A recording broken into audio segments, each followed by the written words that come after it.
Meanwhile, Sri Lanka is battling a severe economic crisis, and in the latest, it has decided to hike the power prices yet again for the IMF deal. The Electricity Board has now increased the consumer rates by nearly 66%. The question, of course, is, will these hikes be enough to end the daily blackouts? And also, will this now help Sri Lanka to secure a loan from the IMF? These are questions for which the leaders in Colombo at this moment have no answers. The officials from Sri Lanka's Electricity Board have said that the consumer rates have been hiked by 66%. Imagine paying that just overnight. Sri Lankan citizens are already struggling. Inflation is at 54%. The price of bakery items and consumables at hotels has also been hiked by about 10%. This is the second such steep increase in a span of the last few months. Sri Lanka is striving to secure an IMF bailout, and Energy Minister Kanchana Wijesekara has said that the hike in electricity rates will help end the daily 140-minute blackouts around the island nation. The Sri Lankan government has defaulted on its $46 billion foreign debt, and now Sri Lanka is trying to secure an IMF bailout package to rectify its financial situation. Sri Lanka faced daily blackouts for nearly about 13 hours in the year 2022.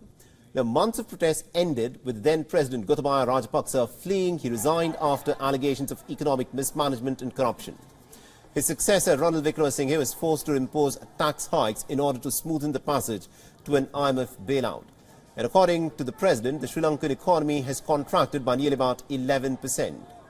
The nation's financial crisis is expected to persist until at least 2026. And despite the recent 66% hike in electricity rate for the consumers, it is still not clear whether Colombo will be able to negotiate a deal with the IMF.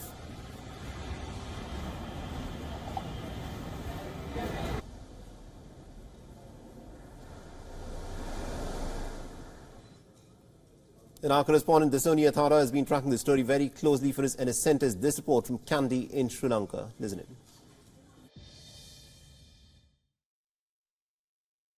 I've been walking the streets of Kandy, the hill capital of Sri Lanka, and speaking to mostly the bakery owners in and around the vicinity of the iconic temple of the Tooth relic here in Sri Lanka.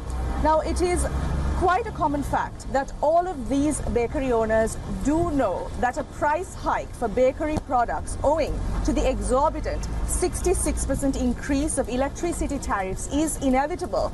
But the bigger question that remains amongst them is who will now buy bakery products that will be overpriced, especially at a time where Sri Lankans are now grappling with high costs of living coming out of a worsening economic crisis. Reporting for WION World is One from the hill capital of Kandy, I'm Dasonia Thara.